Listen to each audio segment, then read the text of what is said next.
Hi, and welcome to day 5. You're almost there. You're doing fantastic, so hang in there. You know, rhythms can be a little bit hard and tricky, but you can do it. And as time goes, you'll feel it, and you'll be able to play this music without even having to count if you don't want to. We're putting our two hands together and counting, and it's kind of like rubbing your tummy and tapping your head. It's easy once you get through it, and the more that you practice. Today's going to be a special day, but first I want to take you down to Arches National Monument down in southern Utah and share a musical principle with you. So let's go down to Arches and learn something.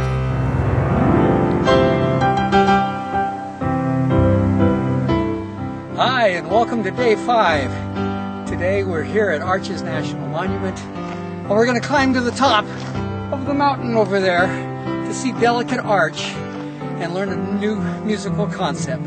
So follow me, we'll have fun.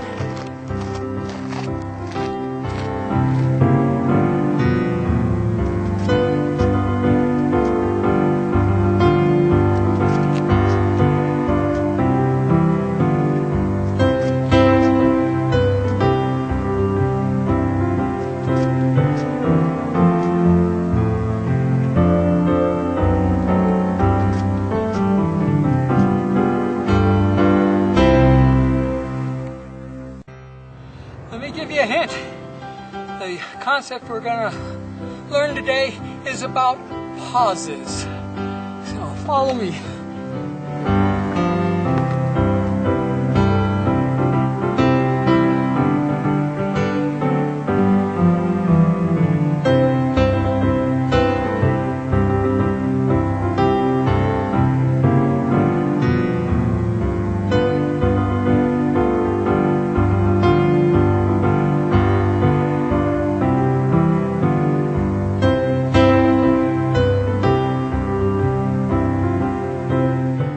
Hi, we finally made it.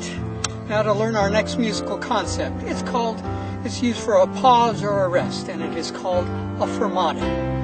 It's right over here.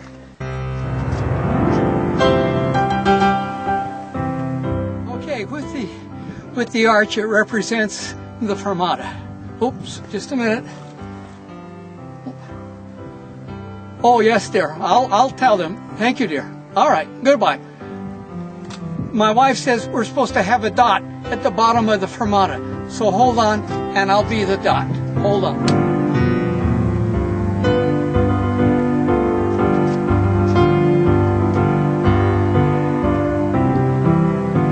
With a fermata, it's placed over a note. And that means that you hold that note extra long until you go to the next note. Kind of like this. Hold the note! While we're here, I wanted to show you the beauty of Arches and what's in this magnificent spot.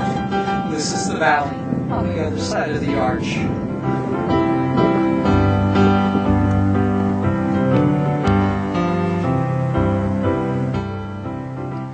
And this is inside the arch, a nice bowl.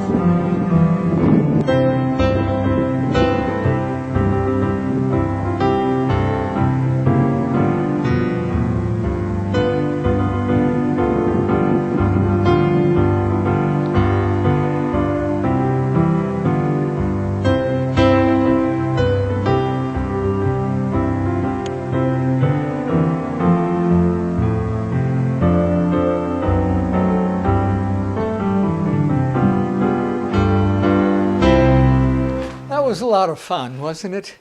Boy, was it hot down there, 110 degrees in the shade, and but it's great. So if you get an opportunity to go down to southern Utah to see Arches, I highly recommend it. Now let's learn about introductions to music. What is an introduction? Well, basically, it's a short bit of the hymn that you're going to play before the congregation actually starts singing. Well, what part do you do? Sometimes it could be just the last few measures or a combination of the first few and the last few. Let's look at Silent Night for a minute here. If we look at the last 4 measures, we could use it before the congregation sings. So it'd be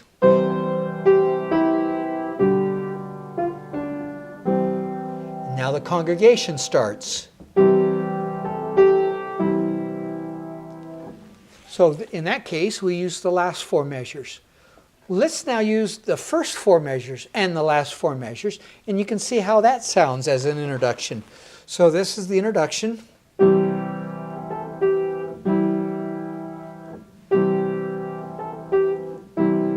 And now the last four measures.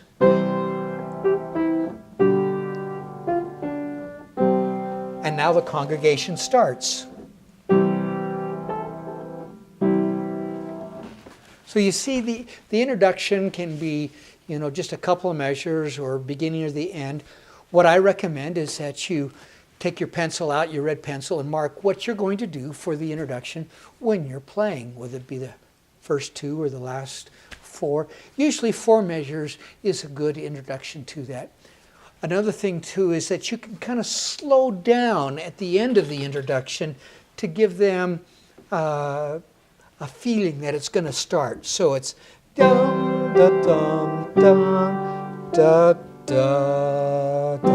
And now when they start singing, it's at the right tempo. Dum da dum dum. So sometimes slowing down at the end of an introduction can be helpful. So now I want to teach you about what these things are at the bottom of the piano or the keyboard, the pedals. Now certain keyboards like a synthesizer may or may not have the pedals, but if they do, it's usually just one pedal. On a piano, it can be 1, 2, or 3. The only pedal that you need to worry about or use is the one on the right-hand side. That's the sustain pedal. And what happens is if I push a note and I lift it up, the sound stops. But if I push the note down, hold the pedal down, the sound continues. So it makes it a little bit easier to go from one note to the other. Let me play Silent Night at the very beginning without a pedal. Now let me play it with the pedal. I'm going to push the pedal down and then play.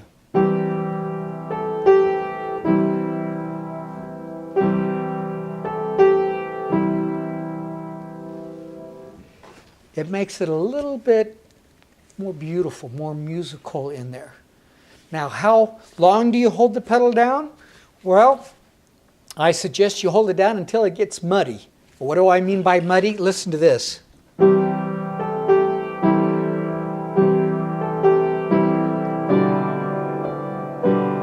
See how that's kind of muddy, not good? One thing you might do is that every time you play a chord, lift it up and push it down again.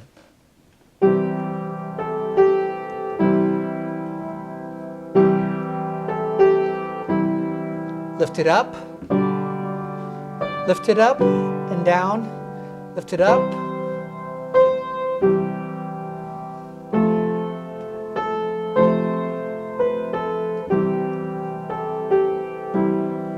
This also gives you time to go from one chord to the other chord in the left hand.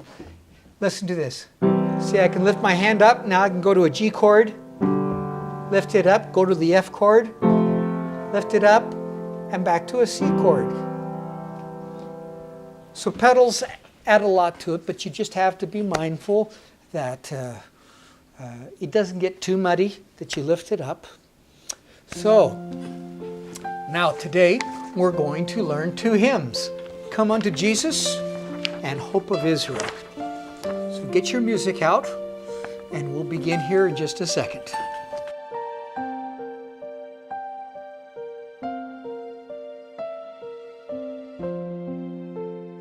Okay, Come Unto Jesus. This is a beautiful hymn. Let me play it for you.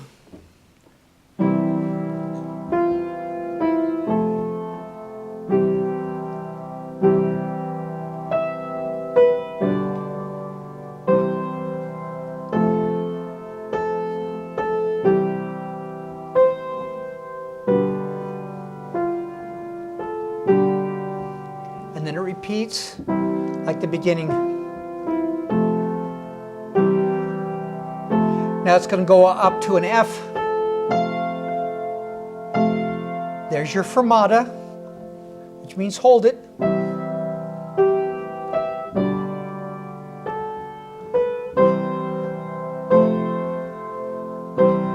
And then there is a half rest. That's a new one. That's just a little bar line. That means it gets 2 beats. This is a very beautiful song. But how are you going to practice it? Well, we get our quarters out. And we're going to do the right hand first for a line, a left hand, and then hands together. So our right hand. And you might practice doing the pedal with it so it sounds better. Up, down, lift it up and down. Now going up to an E. We haven't played an E too much. And now the F chord with an A.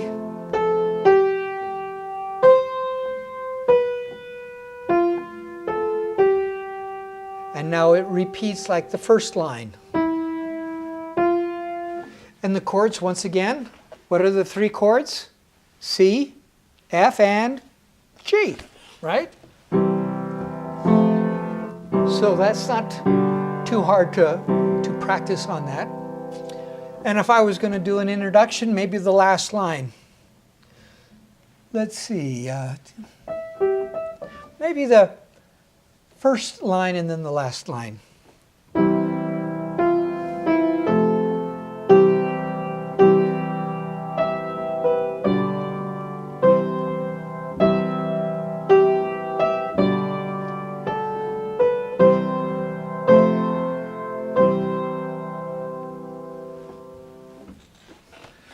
So that song is beautiful.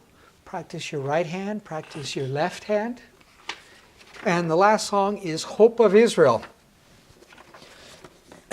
Notice that this one says this is in a march style. So you have to make sure that when you do a hymn, you do it in the style that it would like it to be. This one is different than Silent Night or the other one. It's Hope of Israel.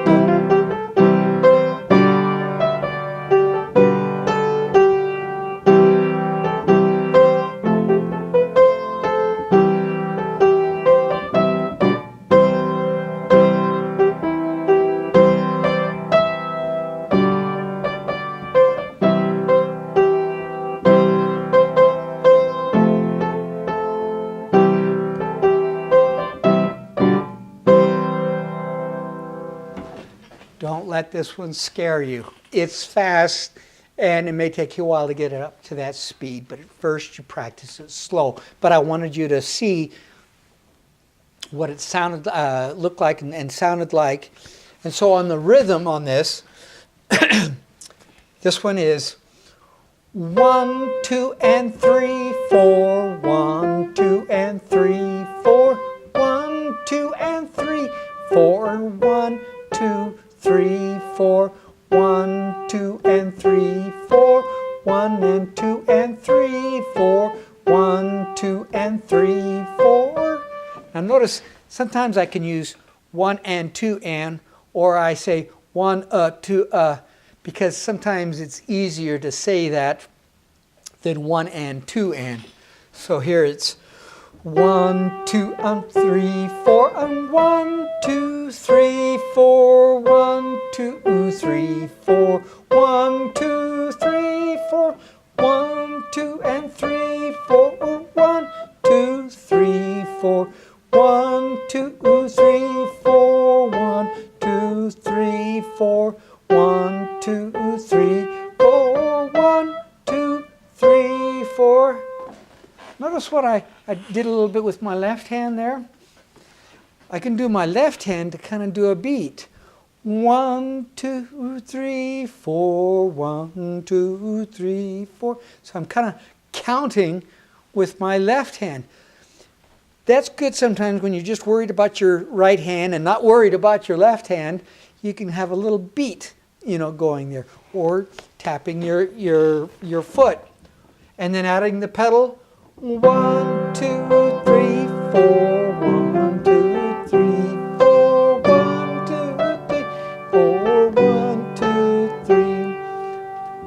Another thing that you could do on this song is play the chords a little bit more often, because it is kind of a marching one. You could do it like this one, put it on the first beat and on the third beat. 1, 2, 3, 4, 1, 2, 3, 4, 1, 2, 3, 4, 1, 2, 3, 4. You would do the same chord, like on the first measure, C, and then put another C chord in there, for that measure. That's just another variation.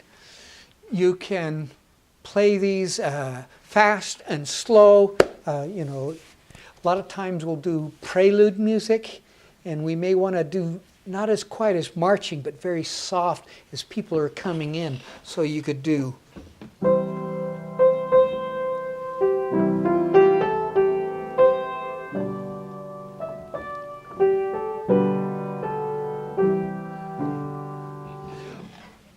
Another variation that you could do on this as you're practicing it, remember we talked about an octave? An octave is just 8 notes higher. Well, what if we just took all our hands and put it up a little higher?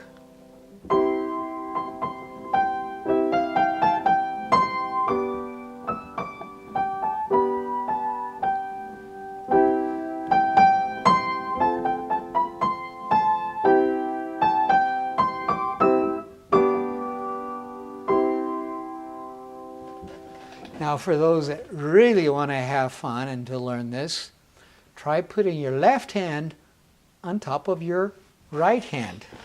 Put your left hand up here and do your right hand down here.